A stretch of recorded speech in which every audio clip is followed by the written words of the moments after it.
वीर थोडे शांत व्हायचे.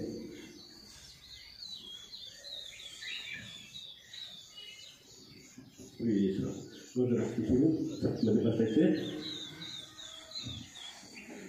अतिशय महत्त्वाचं प्राणायाम हे कपालभाती प्राणायाम.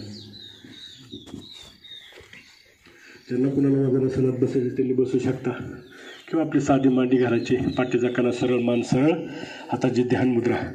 आणि ह्या कपालभाती करत असताना डोळे कुणीही उघडायचे नाहीत. कारण तर आपण जेवढी व्यायाम केलेला असतो आपल्या शरीरात ऊर्जा तयार झालेली असते, एका क्षणात डोळ्या वाटून निघून जाते.